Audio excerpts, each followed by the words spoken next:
Hey everyone, welcome back to the Energy Blueprint podcast. I'm your host, Ari Whitten, and today I have with me a new friend who is named Alex Howard, and he's the founder and CEO of the Optimal Health Clinic, OHC, one of the world's leading clinics specializing in fatigue-related conditions.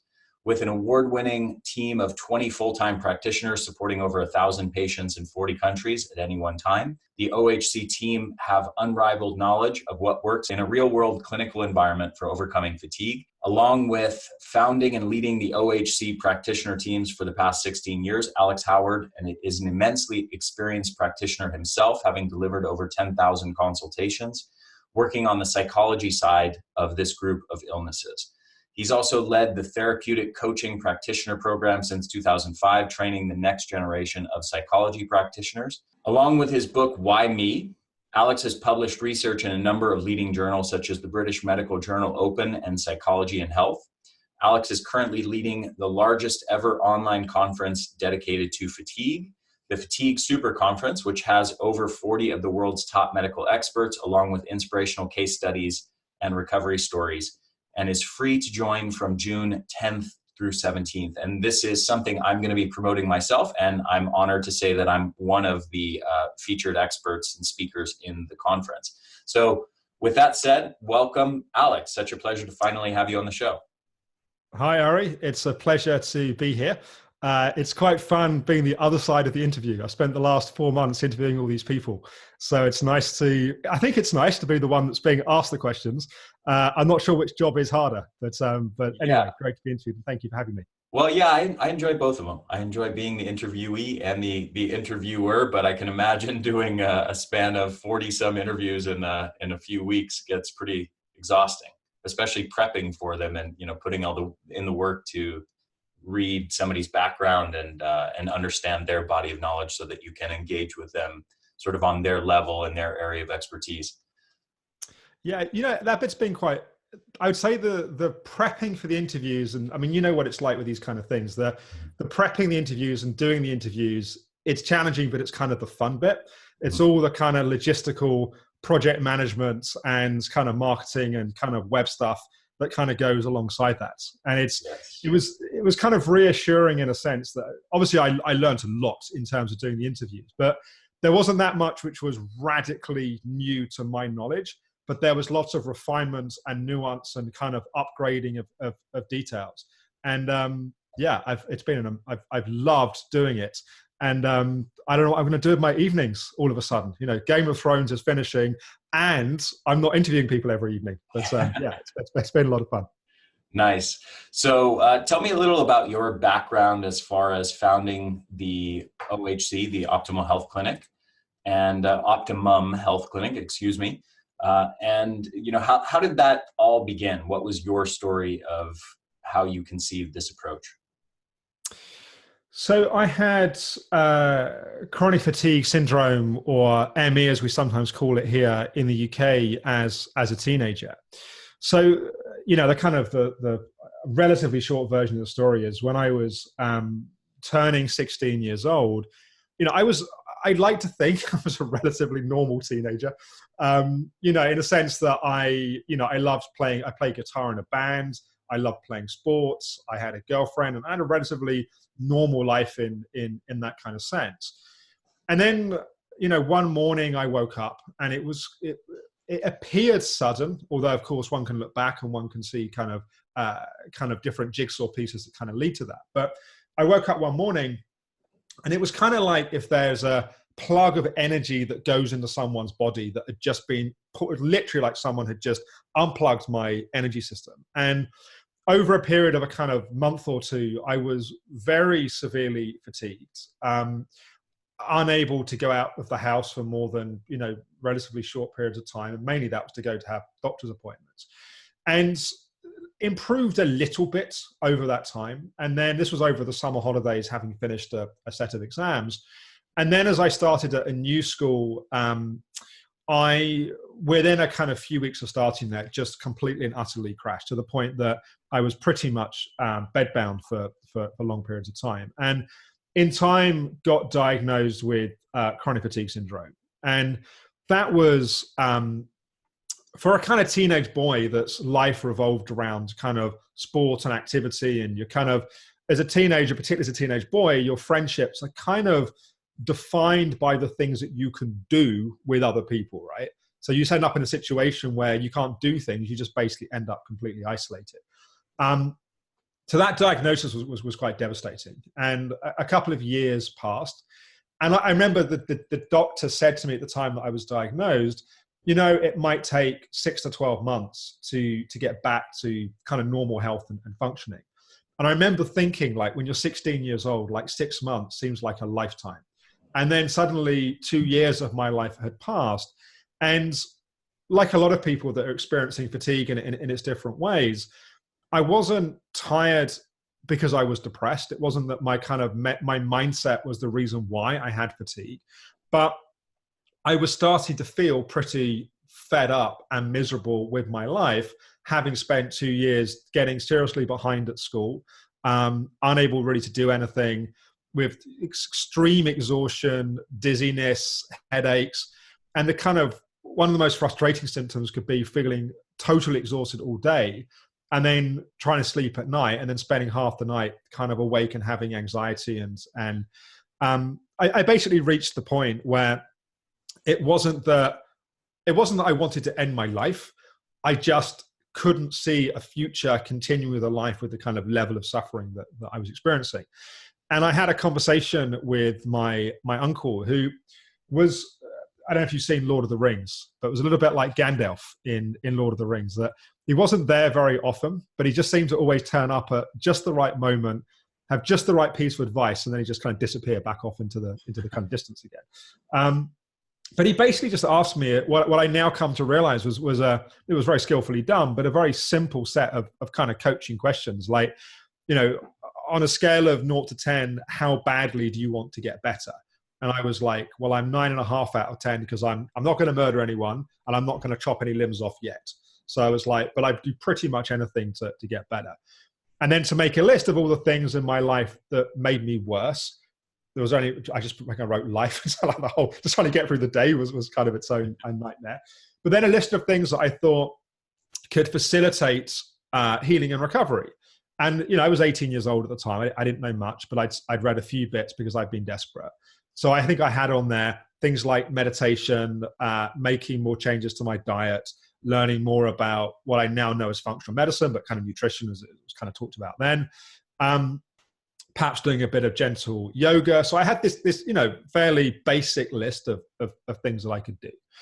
And he then said to me, well, you're 9.5 out of 10 that you want to get better. You've got a list of things that you're doing. How many hours a day do you spend doing the things that you yourself have said could potentially help you get better?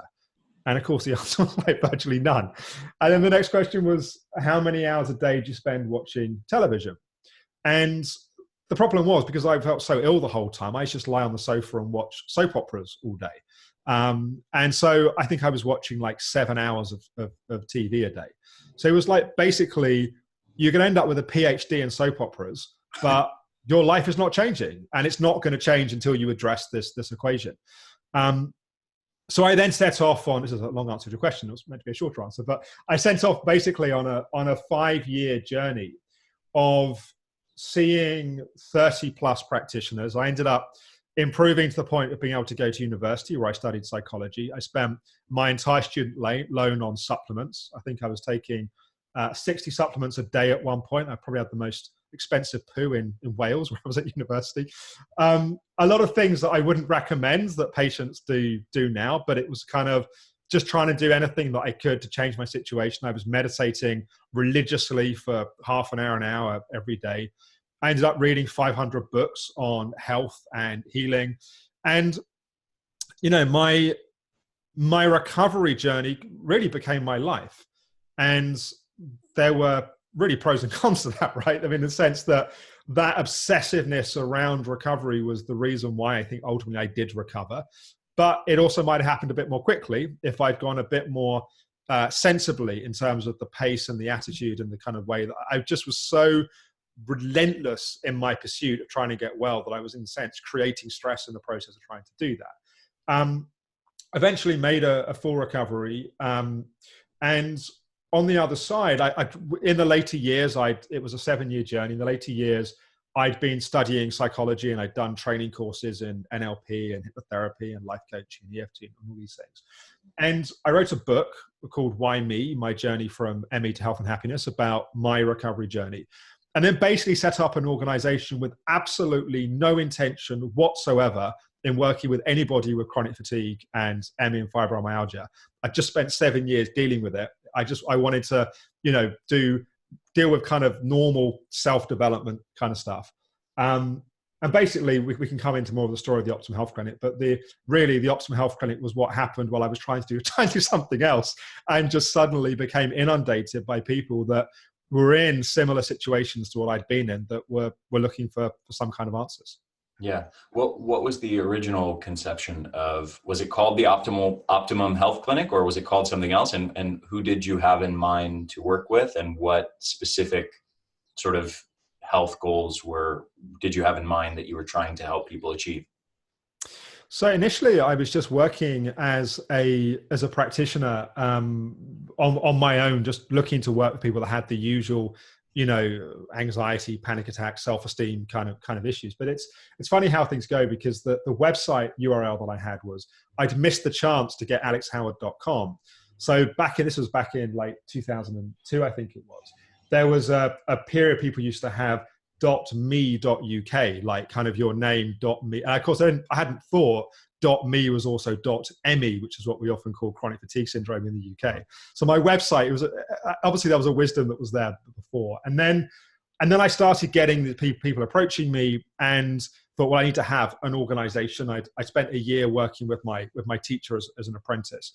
And because I didn't want to set up a chronic fatigue clinic, I thought, well, let's call it the Optimum Health Clinic. Let's make it about health and wellness, as opposed to about disease and sickness. And it was around that time that I met Nikki Gratrix, who's a mutual friend of ours who originally connected us. And Nikki was, she'd relatively recently, she was an accountant, chartered accountant prior to this, and she'd relatively recently started this transition, having done many workshops and also read numerous books and sort of things in health and self-development. She just started training as a nutritional therapist, and she and I had an amazing connection, and I knew lots of nutritionists, but I just thought she was the most instinctively best practitioner that I knew. And even though she wasn't, I don't actually mind me saying, she wasn't qualified at the time. So it was like a spurious situation that she started working with patients with a personal training qualification that she had. But we connected a lot intellectually, but we connected as people. But she just had an amazing way with clients, and an amazing way to synthesize and organize and pull together information. So she and I started working together. And then I met quite soon after that, Anna Dashinsky, who was the original director of psychology. So it was really that the three of us, we were all very inexperienced in terms of clinical kind of background. We were all, Anna and I were in our early 20s. Nikki was in her, I think, late 20s, early 30s. But we were just obsessively passionate about what we were doing. Anna had also recovered from chronic fatigue herself. And sometimes, now I look back, this is kind of 16 or so years ago now, and I kind of look back, and it was a bit crazy. It's like, the fact that we started this kind of clinic with the lack of business experience, I'd never had a job. I just had chronic fatigue, recovered, and started kind of seeing people.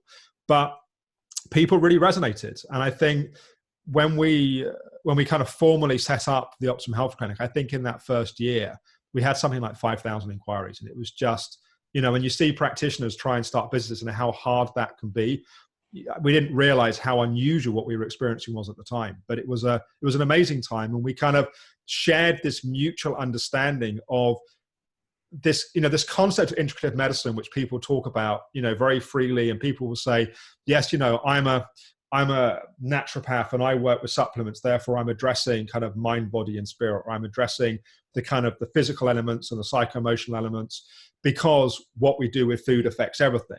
And what we said was, well, you got to work on all levels, and you've got to recognize that everyone is different, in terms of their their experience. And yes, there are patterns and there are commonalities, and understanding those is important.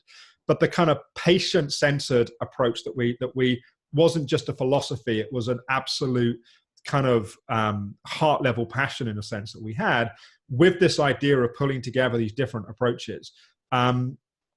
It worked. It didn't always work, and it didn't always work as quickly as we might have liked. And I can look back on cases we dealt with 15, 16 years ago and slightly cringe at the lack of depth of understanding that we eventually came to have.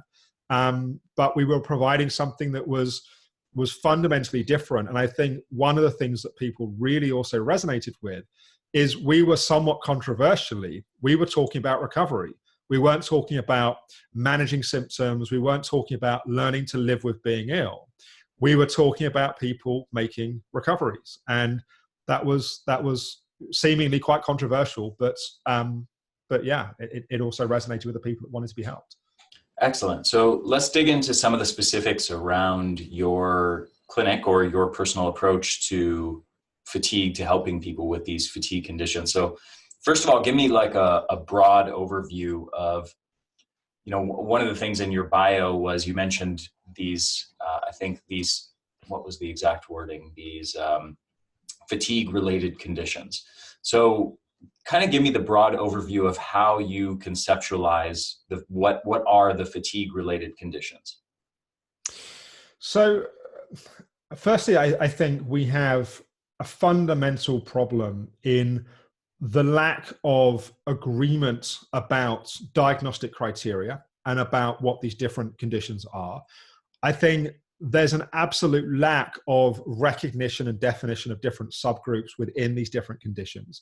So it's a kind of, one of the things I'm mindful with, for example, with the naming of the fatigue super conference is I know we're going to get pushback from certain communities around the fact we're lumping all of these different conditions together. So that being things like chronic fatigue syndrome, fibromyalgia, Lyme disease, some of the co-infections that might go with that, because there's a lot of there's been a lot of battle, and very understandably over the last few decades, that people that suffer from these conditions want to have, because of how the psychiatric lobby has kind of hijacked a lot of the research and hijacked the kind of perceptions around this, is a very strong kind of movement towards these being seen as, using labels like myalgic encephalomyelitis, as opposed to labels like chronic fatigue syndrome.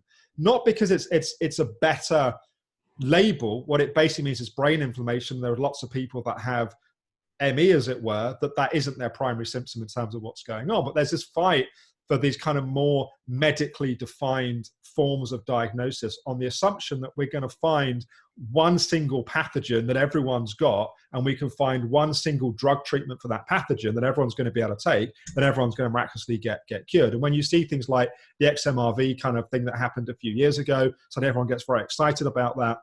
And, once or twice a year, there'll be a piece of research and, I'll get an email and the press will kind of get over it.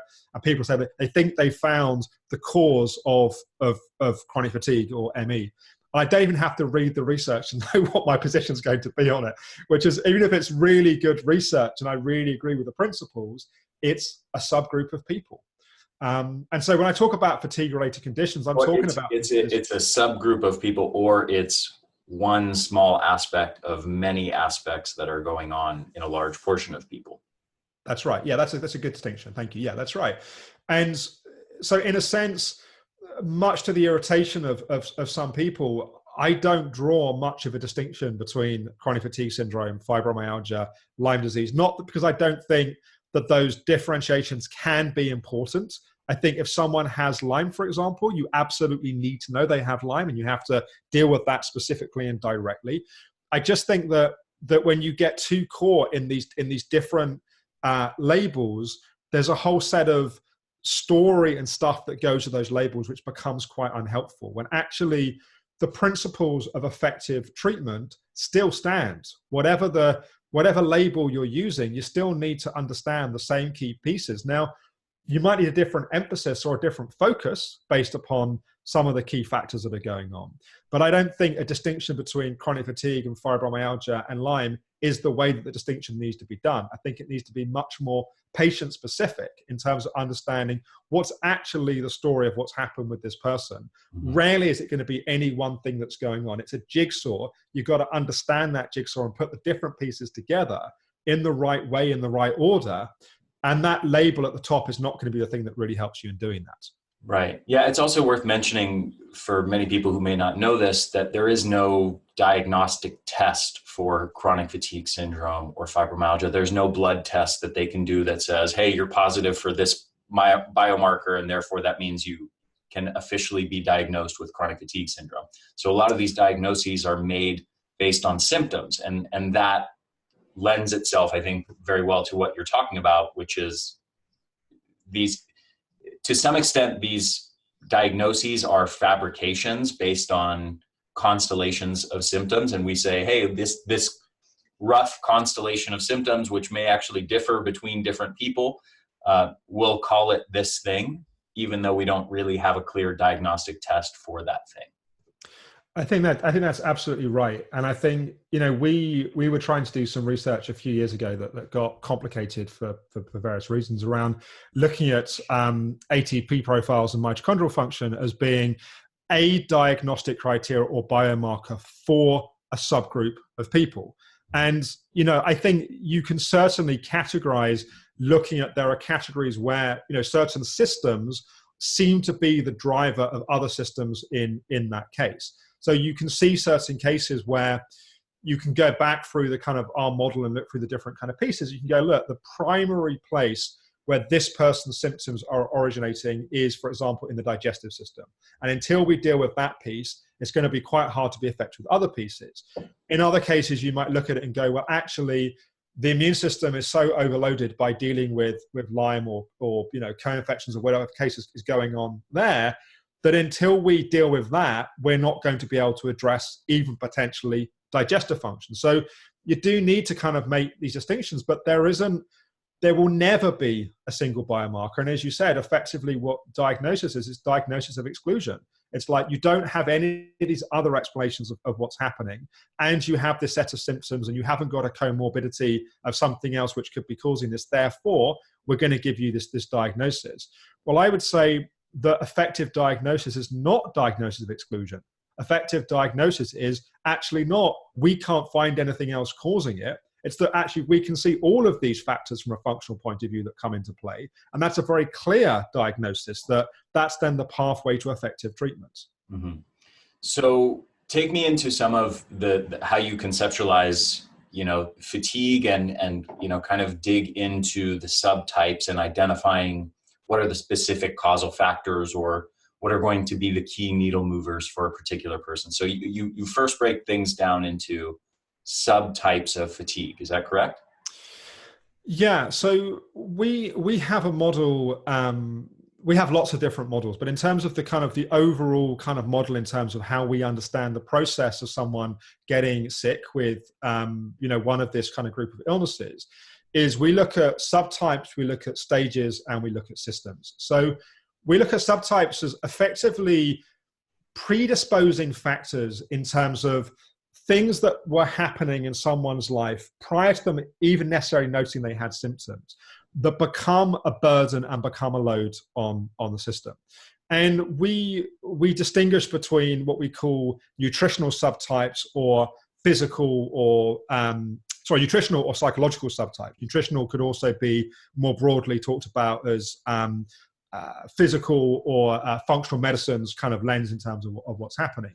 And some people might have one or two of these. Others, often when I go through this list, people will say, well, I have all of those. And we talk about it a little bit like being loads on a boat, or the kind of analogy that's the final straw that breaks the camel's back. It's not any one of these. It's a number of these together over a period of time, which becomes energy depleting to the body. So for example, on the nutritional side, we talk about an adrenal subtype, which is another way of talking about the endocrine system or the kind of nervous system kind of being overactivated.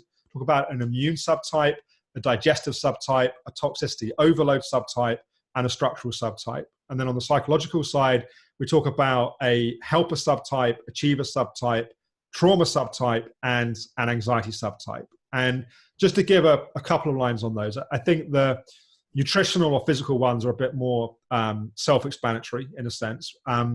But particularly in terms of the psychological side, a helper subtype is somebody who has historically placed other people's needs as being more important than their own.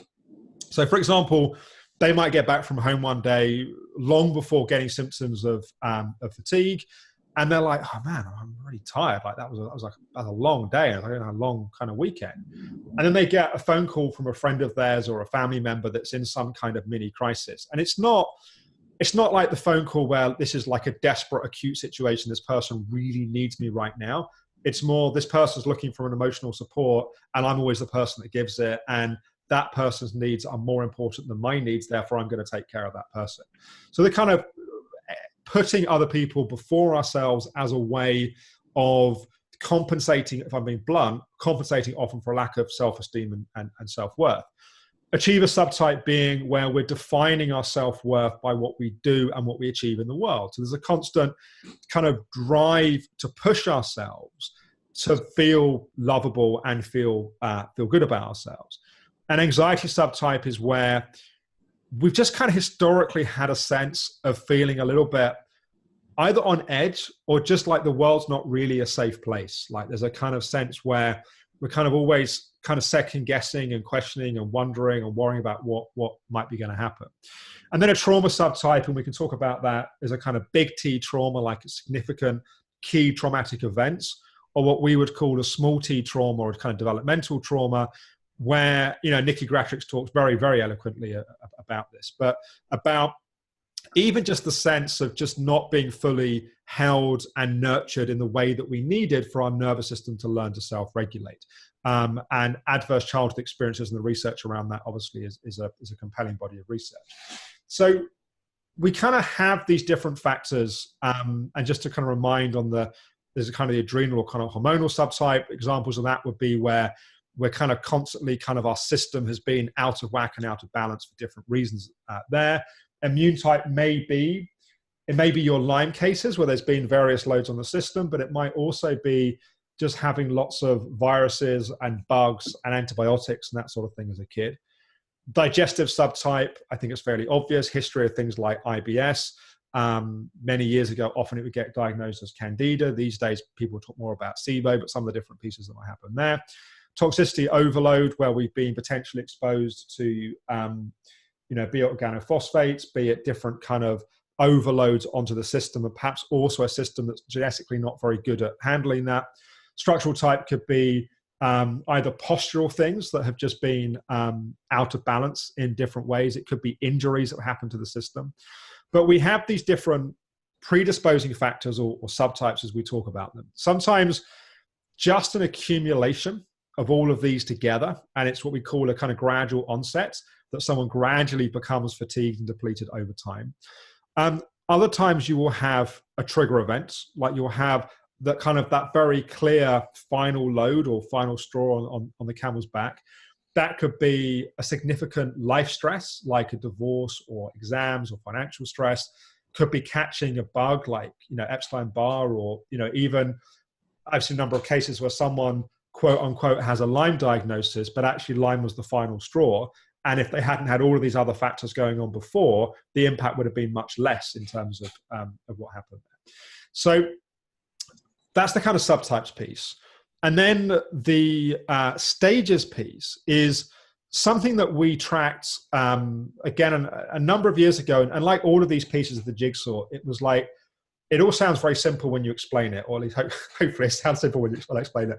But there were kind of certain cases that just did not make sense. And it was like, endless tearing of our hair out, conversations at, early hours of kind of the morning of like, why is this person not getting better? And then there's kind of recognition, for example, with the stages model, that there are 3 stages to the healing and recovery process. And Particularly this is emphasized in terms of the nervous system piece of recovery, but I think it also tracks to some of the more physical pieces as well. There's what we call the crash stage. And in the crash stage, really, so it will be indicative of that is someone is needing a lot of sleep, that they have very, very low energy production. They will be low in terms of mood. And there might be a kind of nervous system reaction to it where there's a kind of anxiety-induced depressive piece that's happening. But often the kind of primary characteristic is this deep bodily exhaustion. And then stage 2 is what we classify is tired but wired. And this was the kind of the irony that there were patients that we felt they were making progress, but it could look like they were getting worse, because what would happen was they go from sleeping well to not sleeping. They'd go from being exhausted but kind of relatively calm to having an increase in anxiety. It was almost like their anxiety symptoms, their nervous system symptoms were getting worse, but also like there was more energy. And what we started to realize was energy was coming back, but energy was going to the nervous system. And so you would see this kind of state of feeling exhausted, but also kind of wired at the same time. And what's important at stage 1 is different to what's important at stage 2. Like the breakthrough at one stage becomes the limitation at the next stage. So at stage 1, it's very important to get as much deep rest as possible. One needs to be quite careful in terms of any kind of detoxing or any kind of heavy loads that go on the system. As one comes to stage 2, energy comes back. You often need to increase activity, but very carefully, whilst very much listening to the body. Calming the nervous system becomes crucial. Often people need quite a lot of time outside of outside stimulation, so time with themselves to be able to get to that calmer healing state. Stage 3, what you see is people start to come back more into the world, but actually they come back into the world, their energy's back a bit more again, systems perhaps a little bit calmer. Now the challenge is maintaining a calm nervous system whilst being around other people. So it's like people are kind of relatively symptom-free at rest or in isolation, then they come back into the world and all the symptoms start kicking off. This is where learning how to, what we call bounce the boundaries, in terms of find a baseline, not increase that because your mind says, I need to do more, but as the body has more energy, how to kind of navigate those transitions. So that stage model is really helpful of understanding what interventions are going to be most helpful from a kind of practitioner coaching perspective in terms of where the emphasis should be and kind of why, for example, you can take certain supplements at one stage and they'll really help and they'll actually make symptoms worse at other stages. And there's a whole kind of science with that. Then just the final piece, I'm mindful I give very long answers to your questions, so just let you come back in. Great. The final piece is the systems piece, and kind of recognizing that for different people, different system. For most people, most systems are impacted, but for different people, different systems are more crucial. So the nervous system, for example, what we would classify as a maladaptive stress response, which perhaps we can come to a bit more in a bit. The digestive system, lymphatic and immune system, endocrine system, mitochondrial function, energy production. So again, identifying not just which systems are affected, but also which systems are, or which system is driving the impact on the other systems. Because often if you try and work on lots of things at once, that becomes quite, when you've got very sensitive patients with very sensitive systems, you often have to go slowly, and protocols can take 3 or 4, 6 months to get clarity. Choosing really carefully which tracks you go down can significantly shorten the recovery path. And so identifying which systems to work with in which sequence, it also can be very important. So this kind of mapping of these subtypes of these stages and these systems has been really a kind of shorthand for us as a team of practitioners, taking all of the kind of functional medicine models, all of the protocols that we've kind of created. It's almost like a kind of meta model of all the other models of before just seeing a patient and going, well, that person's got mitochondrial issues, let's jump in with mitochondrial supplements and detoxing kind of pathways or whatever, to go, well, actually in this map, where do we need to start in this intervention to the way that's going to be cause the least likely to cause overload on the system and is going to be the most efficient path to recovery. Mm-hmm. So let's dig more into that, and I want to talk more about the subtypes as well. So how does that actually work as far as identifying which systems of the body you think are the key drivers? So you basically running people through a battery of functional medicine tests, and then, if they have, let's say, a really poor microbiome analysis, you might start with gut health, or you run them through an ATP profile test, you might start more with mitochondria, or what specifically are you measuring, and how are you determining which are the key physiological drivers of the symptoms? It's a good question, and it's a question that has an imperfect answer in a sense, because it depends upon the case, and it depends upon the resources of the person whose case we're dealing with. So, for example, in terms of testing, generally speaking, we're really big fans of functional medicine testing. It can be a very helpful way, obviously, in terms of getting information. I think you can over-test. I think you can cause overwhelm for both practitioners and clients by over-testing. You can also under-test. Sometimes financial resources are so limited that you can't do as much testing as you want to do. We will always start with a very detailed clinical questionnaire. And part of our experience is being able to take a questionnaire and see certain kind of red flags, or see certain kind of pictures, or certain kind of patterns, as it were, which will inform kind of where we'll start and where we'll go. So there's a certain, in a sense, the kind of combination of an intuitive, like, understanding a case, and that's often, I think, intuition is just a lot of logic and rationale that's been very well honed that becomes kind of unconscious competence in a sense, but a kind of pattern recognition process. We will then tend to use testing to confirm or test assumptions, as opposed to just doing a whole massive battery of 5-10 grand's worth of tests, which is just unreachable for most people in terms of cost.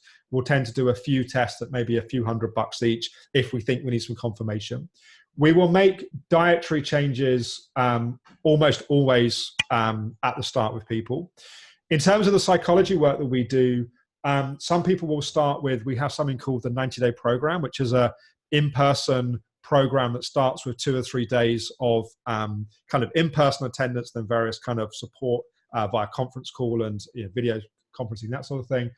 And that will teach people the key principles of the approach, like how to calm the nervous system, how to work with helper patterns, anxiety patterns, achiever patterns, how to kind of deal with pacing. And so there's a kind of core syllabus that we will either teach through that or through one-on-one sessions with various support of videos and kind of training resources we have. So in a sense, everyone starts with certain fundamentals, and there will be some kind of patient-specific stuff that will happen there as well. And then as we go deeper into the case and we start to, you can often get some real low-hanging fruit just by putting those kind of pieces in place. And then as the case unfolds and we get feedback from that, then it will tend to get increasingly nuanced and patient-specific in the process. Gotcha. So going back to subtypes, how does some of these, for example, psychological personality variables, if somebody's more of a, I forget the terminology used, but more of a giving type, where they're putting putting other people before them, or some of the other subtypes, how does that play into the type of treatment that you're giving them? So there's a few pieces to it. So the first thing is really people identifying and recognizing that in themselves. And sometimes it's as simple as, if you can see it, you don't have to be it. Like, if you can see, hang on a second, my whole life, kind of what I'm doing is I'm making everyone else more important than me. No wonder I'm burning out. I'm burning myself out in the process of doing that. That sometimes that awareness alone, it can be quite powerful. Often though, what you find is that there's a kind of awareness piece, then there's a habituation piece. There's literally a habit which someone has got trained. So there are certain techniques, NLP inspired techniques that we will use as ways of breaking certain habits.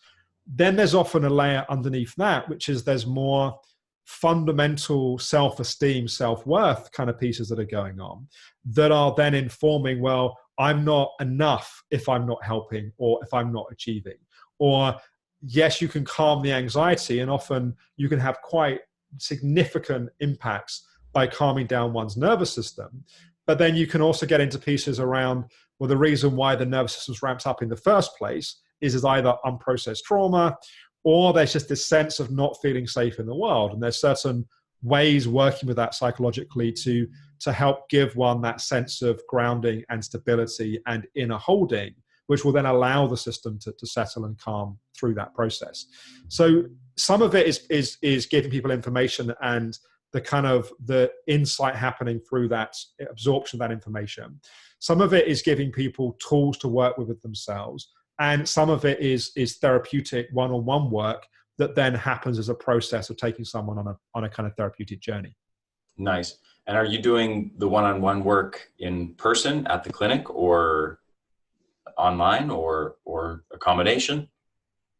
A combination. At any one time, we have about 1,000 people that we're working with in one-on-one sessions.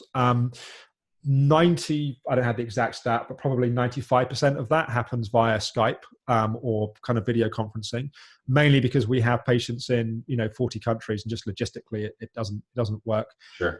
People that travel. There are pros and cons to working both ways. There are actually pros to working via Skype. I think sometimes people go deeper more quick. People would ironically think people think you'd go much deeper in person because there's more physical holding and there's more of a sense of being in a practitioner's presence. There's a nourishment and support that often comes from that. But it's also true to say that when someone's in the safety and the comfort of their own home and they're not having to travel to kind of get somewhere and kind of cross London or whatever it may be, that there's less armoring that gets built up in that process. So there are pros and cons, but we do enormous amount of work remotely, and I'm often quite staggered by how powerful that can be. Nice. I want to come back to testing for a moment. There's an interesting landscape, I think, right now, especially when it comes to fatigue, but in health more broadly, when it comes to this issue of testing, we have within the realm of fatigue, there are statistics specifically on standard blood testing, and people with fatigue who go to see their conventional medical doctor and get a standard blood test run, and that is the most evidence-based, the most scientifically valid test for basically everything, but including fatigue conditions. They run the standard blood panel, and overall, the statistics show that about 95% of the time, and these are actual statistics from a research paper published in the Journal of the American Family Physician, which is publishing a literature review with evidence-based guidelines for physicians to practice. So 95% of the time, they find no detectable abnormality, or either no detectable abnormality or nothing of relevance that changes their recommendations for what that person should do. And their standard recommendations are basically 30 minutes of exercise a day, cognitive behavioral therapy, and antidepressants and stimulants as needed. Those are the 4 treatments they have. So 95% of the time they do a blood test, they find nothing that changes those basic 4 recommendations that they have for people with fatigue. So testing is a problem there. Really? For the reason that they don't often find much of anything of use. On the other hand, we go into what I would say the opposite end of the spectrum, which is the functional medicine spectrum, where you can run a battery of tests and show people 100 different things that are wrong with them, and all the different various aspects of their physiology. And for many people looking at those tests, it's really impressive. And they say, wow, I can't believe I have all these things wrong with me. Yet, many of those tests are not at all scientifically validated. And in fact, many of them are totally, wildly inaccurate and just junk data. So I'm just wondering if you have any sort of thoughts on that, on tests that are more or less accurate or useful. I think it's a great point that you raise. And I got a few comments. So firstly, the kind of traditional kind of medical kind of process. I mean, I think we will look back.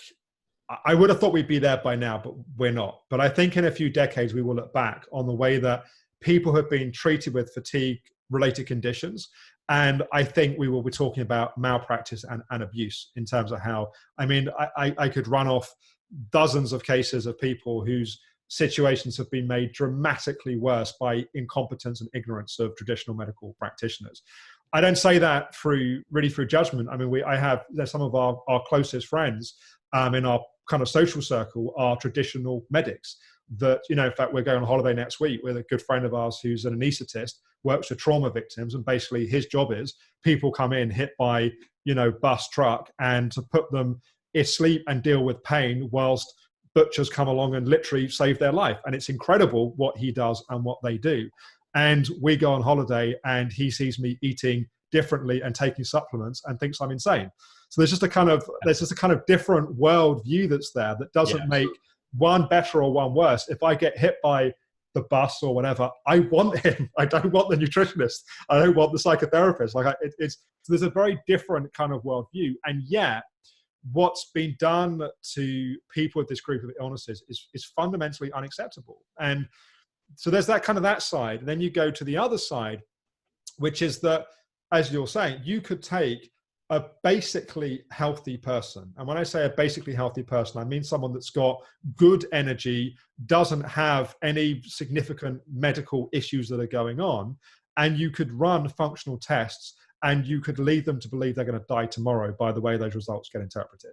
Yeah. So I think a note of caution is important. And I think it's important actually on kind of both sides of this. And one of the things that I very strongly advocate for anyone suffering from any of these conditions is you have to be the captain of the ship of your own recovery.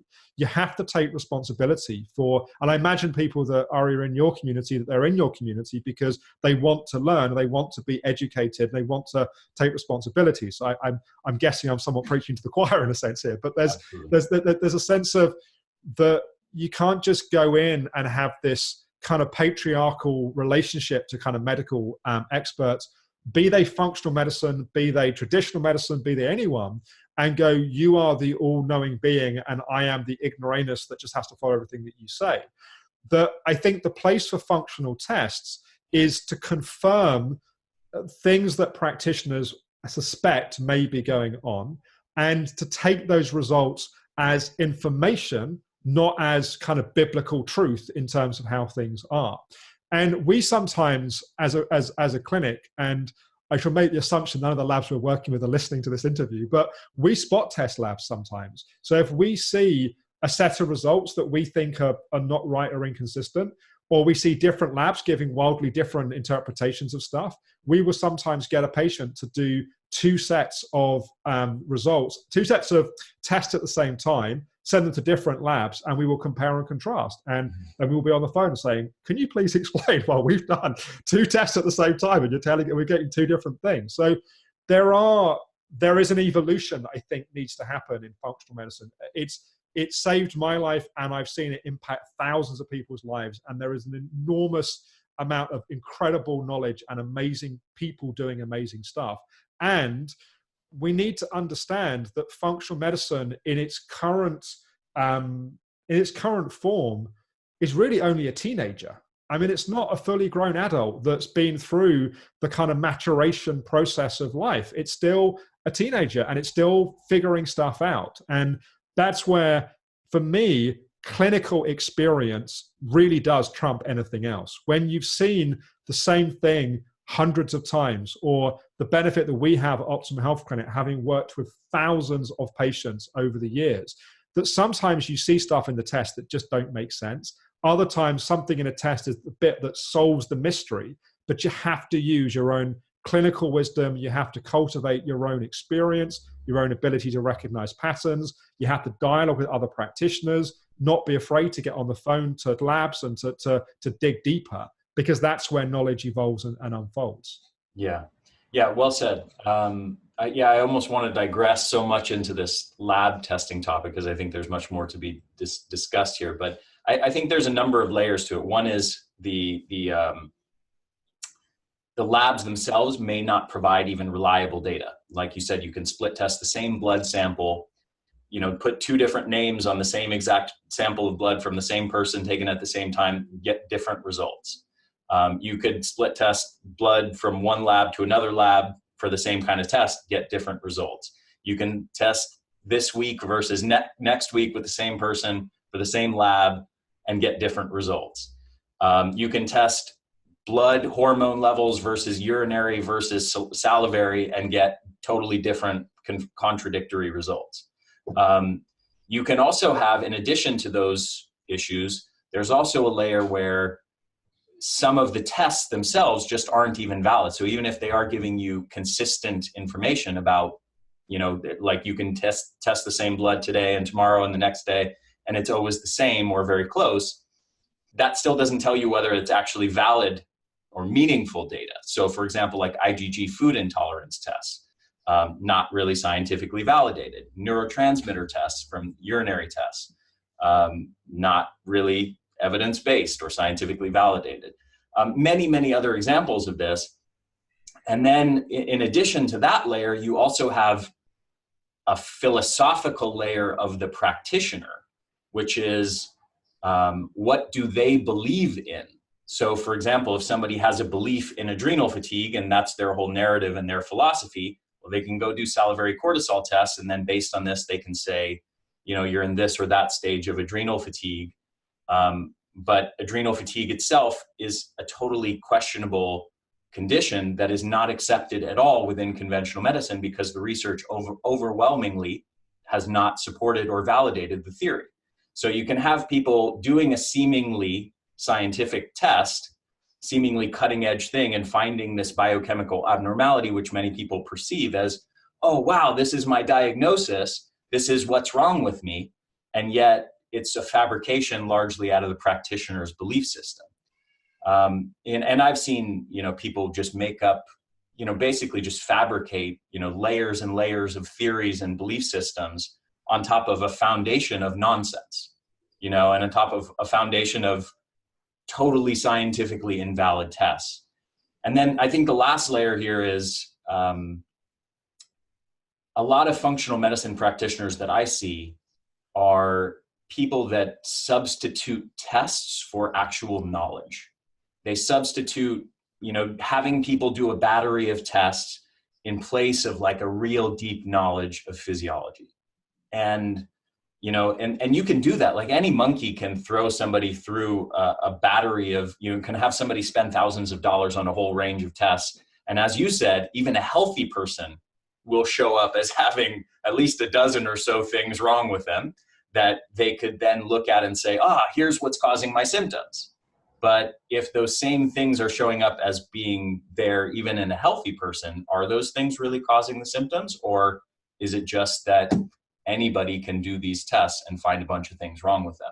So, and then I think, a lot of these practitioners do this battery of tests, and then they're just basically following some sort of standard template of, if this marker's off, then supplement with CoQ10 and B vitamins, or if this marker's off, supplement with vitamin E, or, I think I totally agree that it's a teenager. Maybe teenager might even be too generous. Yeah. But, there's a lot of problems that are going on in functional medicine right now. And that's not to say what conventional medicine is doing for people with fatigue is much better, but, functional medicine, I think it's worth being skeptical of a lot of things that go on there, even though there are most certainly some very, very good, very knowledgeable functional medicine practitioners.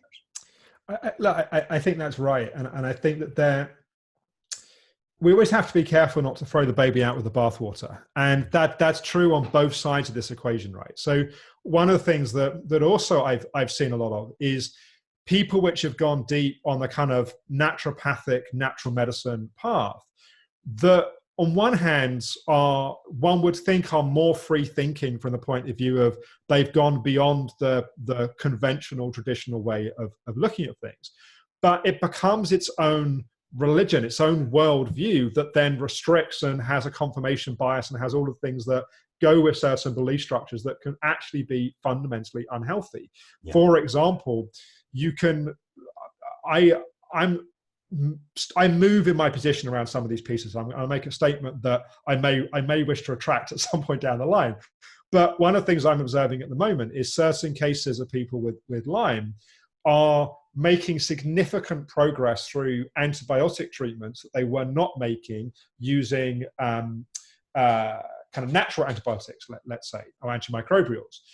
And there are those in the more hardcore natural medicine, nutritional world that have this attitude, which is fundamentally, if it's traditional medicine, it's not acceptable. Right. And what we've always tried to do at Optimum Health Clinic, and certainly I think one of the reasons why Nikki Gratrix and I connected on such a deep philosophical level when we first met, is we used to always use the word that we were truth seekers. We didn't really care what the model was or where it came from or whether it was convenient or politically suitable to take that perspective. What we cared about was what worked. And there were things that we were doing 15, 16 years ago that, if I'm really honest with you, we didn't know why they worked. And we could tell you a story of why they worked, and we could build a narrative around it. And Nikki and I can both be quite persuasive when we want to be. So there's a kind of persuasive narrative. And it wasn't that we would sit down and go, I don't know why it works, I should invent a narrative. Like, we believed the narrative at the time. Yeah. But I look back now and it's like the mechanisms of how we thought it worked were just totally flawed. Doesn't change the fact that it was effective and it worked, however. And I think sometimes that we can get overly fixated on subscribing to worldviews, like this is the way that I belong to this model, and this is how we do it. And to me, that is nearly always going to end up in tears. And you see the same thing in the psychological world, that people train as a psychotherapist, and therefore their attitude is that the resolution to one's problems generally relies in understanding the past and talking about the past. Yeah. And then you'll go and talk to a life coach and they will believe that the resolution to one's problems is creating a compelling future and building an action plan towards that future and having motivation and drive towards fulfilling that action plan. And then you'll go and talk to an EFT practitioner and they will tell you the resolution to one's problems is getting in touch with someone's emotions, tapping on acupuncture points whilst talking about those, resolving those emotions. Then you'll go to a mindfulness teacher and they'll say, you've just got to learn to be present. And if you listen to all of that, you end up remarkably confused of like, so am I going to the past? Am I going to the future? Do I just need to be more in the present? And the truth is that an effective psychological model, just like an effective physical or functional medicine or nutritional model, necessarily needs to include many different pieces and ingredients. And that's problematic to a lot of practitioners. And I mean this with great respect and care to people that have given their lives to wanting to help others. But I think a lot of practitioners can become quite small-minded, that they get trained in the approach that they were trained in however many years ago, and they follow it like a religious path. They follow it like, one who says, well, it says it in the Bible, therefore it must be true. And of course, many people take the position, well, which is not a debate whether Jesus Christ lived and God exists, but the Bible as a piece of information was written hundreds of years later by a committee of living human beings, not God sat down and wrote it. And when one takes a kind of perspective where they are, this is how it is, you then shut your mind off to other ways of looking at things and other perspective and other ways of working. And I think to truly be effective as practitioners, working with one of the most complicated, challenging groups of illnesses, one has to kind of let go of their egoic attachment to any one way of doing things and be a student of discovery and a student of learning and a student of what works. And that means that most of the time as a practitioner, you live in uncertainty rather than certainty. And if anything, what many years of working with this group of illnesses has taught me is I don't for a second forget what I do know, and I feel very solid in my depth of knowledge, but I also realize how little I know. And I get very nervous when people take strong positions with over levels of confidence, because I just think, well, you just haven't seen the amount of clients that I have, or you haven't read the research in the way that because it's never that simple. Mm-hmm. Yeah, well said. And I agree 100%. So last thing I want to talk about is psychology. And your background, actually my background too, but your background is in psychology. And I know we've touched on this at a few points, especially looking at some of these subtypes and personality styles and sort of ways that people have of feeding their ego or feeling secure in the world. But talk to me about the role of psychology in these fatigue illnesses and how you conceptualize that and why you feel it's so important. Yeah, there's quite a few facets to this. We talked about subtypes a little bit. So that's one example where dealing with these tendencies that we have in terms of how we relate to ourselves, how we relate to others, and how we relate to the world, what I call the three relationships, that understanding the kind of way that we relate in terms of, are we making what we achieve or what we do for others more important than self-care? Then this kind of next piece is what we classify as the maladaptive stress response. And this is something that you and I got into in a previous conversation around. There's a number of different methodologies that are out there. Ashok Gupta, who's someone I've known for many years, with the Gupta program. There's Phil Parker, that I've also known for many years, in the Lightning process. There's Annie Hopper's got her DNRS system, and there's a few others that have kind of taken systems inspired by some of these different work that each of us has been doing. But different people have different ways of talking about this. And what I kind of came to realize a number of years ago was that we don't really, kind of about what we were saying a little bit earlier, we don't really know fully what the mechanism is. In fact, when you and I were last talking, you were talking about Robert Navio's work, which I dived into afterwards. I was fascinated by the way. So thank you for the steer on that. Yeah. But what we would really classify as is what we call a maladaptive stress response, where effectively the nervous system is maladaptive in the way that it is responding. And there's a number of reasons why this might be. It might be because someone has a significant amount of trauma or adverse childhood experiences which have caused the system to gradually get more and more revved up, and it's normalized and stabilized in a state of kind of overstimulation. Often there is a significant trauma impact of being either diagnosed with a fatigue-related condition or just living with it, even without a diagnosis, living with symptoms where something is fundamentally wrong with your body, but you don't know what's wrong, why it's wrong, if you're ever going to recover, should you rest, should you not rest, that just causes an enormous amount of uncertainty in one's life, and therefore a ramped up nervous system as a result of that. So what we started to identify was that a lot of the people that we were working with, even beyond just a kind of background of kind of anxiety and kind of being someone that tended to kind of worry a bit, that there was this significantly overactive sympathetic nervous system. And teaching certain tools and techniques to calm down that sympathetic overstimulation sometimes has stunningly dramatic results. Like within a day or two, people going from being housebound to having relatively normal energy, like kind of things that appear like kind of miracles, like literally, they aren't always sustained, and often there are more facets and pieces to that. To other people where it's a kind of gradual, slow build, but actually it is the thing which has the biggest impact in terms of that recovery journey. And a number of others where it's just one of the jigsaw pieces and they have to address lots of other factors, but calming down that maladaptive stress response becomes crucial. And we have various tools and techniques that we've developed and refined over the years to help support that process. Much of that based upon core principles from NLP in terms of breaking habits and patterns, and mindfulness in terms of learning to reset and to calm down the nervous system. And then also on the psychology side, I mentioned trauma, sometimes dealing with trauma, be that big T trauma or kind of more developmental kind of trauma, can be very important.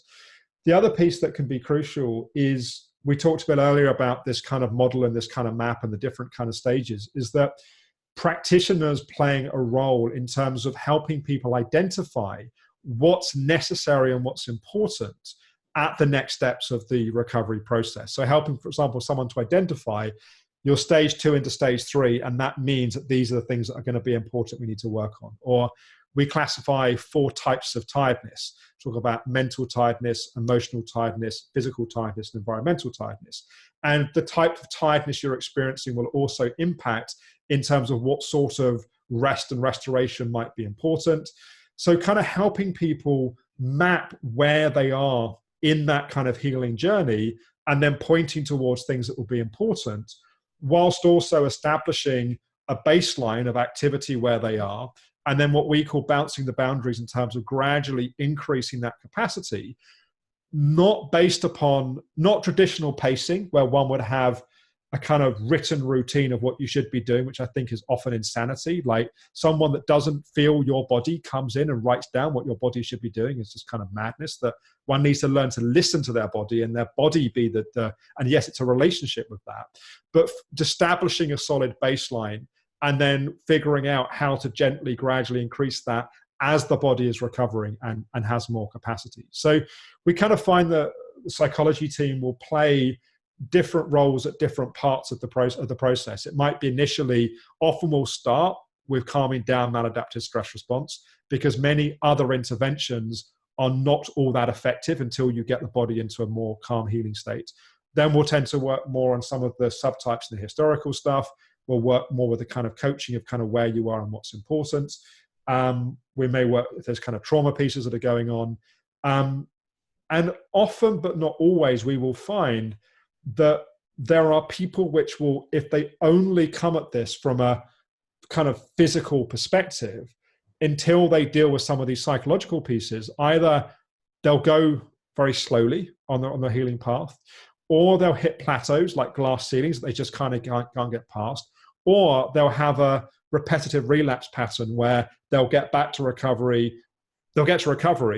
then they'll go back to being an achiever and a helper and not dealing with certain things, then they'll crash, then they'll rest, then they'll recover. So you kind of have this repetitive relapse pattern that if you don't deal with these pieces also you often see. So it's the different ways that it impacts, but from my perspective, it's often crucial. Excellent. So I know we've gone a little bit over time here. I'm wondering if you can wrap up. And I know we also want to talk about the fatigue super conference that you have coming up here. But I'm wondering if you can kind of wrap up this main portion of the interview with your top 3 sort of pieces of advice or key tidbits. And these can be things you've already said in passing, but sort of the top 3 things you want to leave people with who are struggling with fatigue, your key pieces of knowledge. Yeah. So I think the first thing I would say, and if we go back to where we started in terms of, I was sharing a bit about my own healing story, that I think the first thing is you have to take responsibility. You have to be captain of the ship of your own recovery. And that's a double-edged sword, right? Because it's a burden. It's like, holy shit, like I can't just pass this over to my medical practitioner or to someone else. But it's also very empowering, because it also means that you're not dependent upon someone else being the one that has to figure it out. And being captain of the ship of your own recovery doesn't mean that you have to have more detailed knowledge necessarily than the practitioners you work with. But you need to have enough knowledge to take responsibility, to know some of the right questions to ask and how to balance and weigh that alongside other people that you might be doing. And I think programs such as yours are a great way for people to build that knowledge and that understanding. So I think the first thing is be captain of your own recovery. I think the second thing is you have to understand that it's a jigsaw, and there are lots of pieces to this jigsaw. And what you'll probably find is each expert or each practitioner or each person will have some pieces of the jigsaw. They'll probably think that their pieces are the whole jigsaw, or they'll think that their pieces are more important than all the other pieces. And that's again where this first piece around you got to be the kind of driving force or the captain of the ship. But there will be these different pieces. And part of what we really try to do at the Optimum Health Clinic is we try to have as many of the pieces of that jigsaw as possible to try and simplify that process. We don't have all the pieces, and we're always discovering new pieces. And there are other clinics that we actually think do certain pieces better than we do. And we're busy enough that we're more than happy to refer those people when we see that. I think the third thing is probably the psychology piece we've been talking about, and it's a whole other conversation, and maybe down the line we'll either on my side or your side, one of us can host a conversation. But I'd love to go deeper into some of the psychology stuff together, and particularly this piece around the maladaptive stress response. I think that could be a whole piece on its own. But I think that for the body to heal, has to be in a healing state. And if your body's not in a healing state, you can take all the right supplements, you can do everything right, and you will not recover if your nervous system is not in a healing state. And that is, I kind of can't emphasize enough how important it is. And I know that there'll be people listening right now which are probably wanting to turn, if they haven't already, want to turn this interview off because they think that I'm saying that their physical condition is psychologically caused. And I am categorically not saying that. I'm saying that one of the key mechanisms to supporting healing is your nervous system being in a healing state, because all the physical processes will function and work differently as a result of that. Yeah. But just to summarize, captainship of your own recovery, it's a jigsaw, and there are different pieces to the jigsaw, and you got to be in a healing state. Yeah, wonderful. I want to comment real quickly on number 2, which I love what you said. And I think we talked about this when you interviewed me a bit, but there is this tendency, human psychological tendency that many people have, or I think most of us probably have, where we look for the one thing. It's got to be this one thing. And we talked about some of, these approaches out there specifically in the context of fatigue that are, it's all about, the brain and the nervous system, or it's all about the gut, or it's all about diet, or it's all about, pacing, or it's all about this or that, physiological system or lifestyle factor or something like that. And they build an entire methodology that's specifically around that one factor. And that's the entire approach. And then they kind of put all their eggs in that basket and sort of, they want to insist very dogmatically that this is the only thing, this is the key thing. Everything else is, if it exists at all, is secondary to this one thing. And they also retrofit information to fit that, even though it doesn't fit it, right? Exactly, yeah. And I just want to say that I really appreciate that about your work, that you are, conceptualizing many, many different factors and trying to put the pieces together and figure out what's going on for each individual. And I just really appreciate that about the work that you're doing. So finally, the Fatigue Super Conference. So this is coming up. It's right around the corner. We are recording this podcast towards the end of May. So I'll be releasing it hopefully just before or right as this conference is starting up. It's starting on June 10th and goes through June 10th through 17th. Is that correct? That's right, yeah. So tell me about the conference and who's speaking, what's it all about? So this was an idea that came online towards the end of last year, and I'm holding Nikki responsible for not talking me out of it because she'd run a conference a few years previously, and she did try.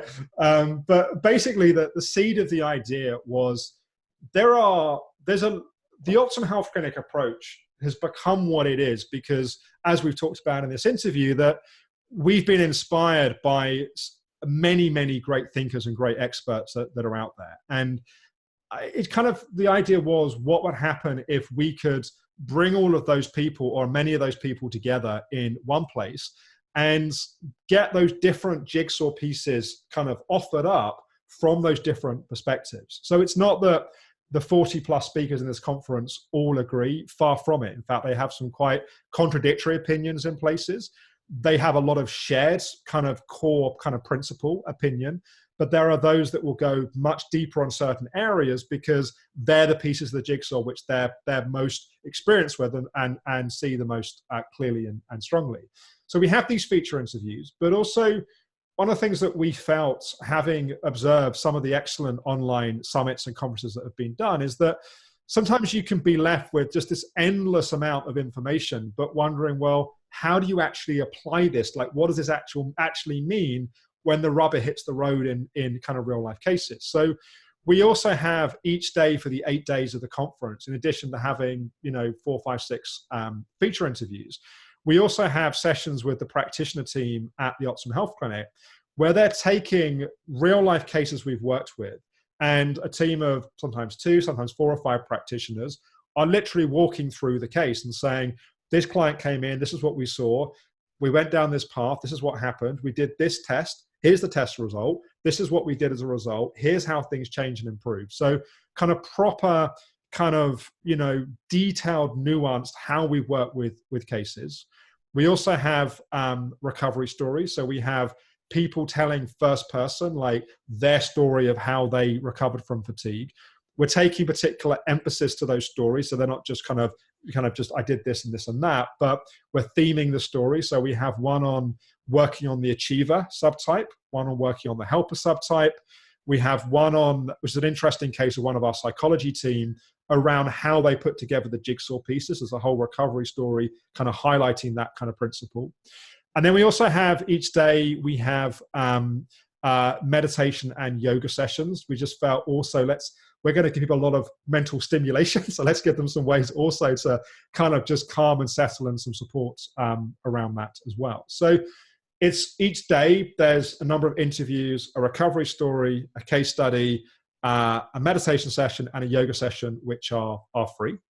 I didn't mention, we've got some sessions for carers as well. So if you're caring for someone with fatigue, or you suffer from fatigue and the people around you are being impacted, we have some sessions with a former patient's husband who's also trained in our psychology approach to give some perspective there. It's very much aimed at both those affected by fatigue and practitioners. So we've really tried to go deep in places, but also make sure people can follow along in terms of the journey. It's free for the 7 days. People can register. I'm sure you'll give a link that people can use to register. Yeah, we'll put it at theenergyblueprint.com/fatigue conference. Great. So people can go and register there. And then it's free for the 8 days. And then if they want to buy the recordings, and they can also do that and have ongoing access to the conference as well. But I'm obviously biased because I've been the one doing the interviews. But I think it is a staggeringly helpful resource in terms of, the way that you and I have been talking about this kind of complex, nuanced way of understanding it and going deep on that, but also pulling that together in helpful ways that people can also practically implement. Yeah, absolutely. Well, I'm really excited for it. I'm excited to share it with my audience as well. Thank you again for having me on as one of the speakers. And this was excellent. I really enjoyed this conversation, Alex, and thank you so much for coming on the show. And thank you for the work that you're doing. I appreciate it. Thank you, buddy. I enjoyed it. I think we have a lot of, I'm looking forward to more conversations. Yeah, me too. The 2 times we've spoken so far, I felt like they've flown past. So I'm an admirer and respect the work that you're doing, and appreciate you having me on. Thank you. Yeah, thank you. Enjoy the rest of your day, Alex. Thanks, buddy. You too.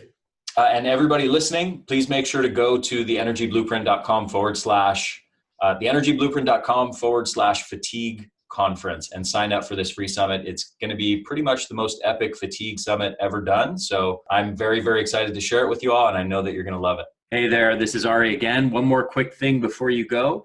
Just make sure to subscribe to our YouTube channel, The Energy Blueprint, and also make sure to subscribe to this podcast on your favorite podcast platform, whether that's iTunes or Stitcher or anything else. I hope you guys enjoyed this interview, and I will see you again next week.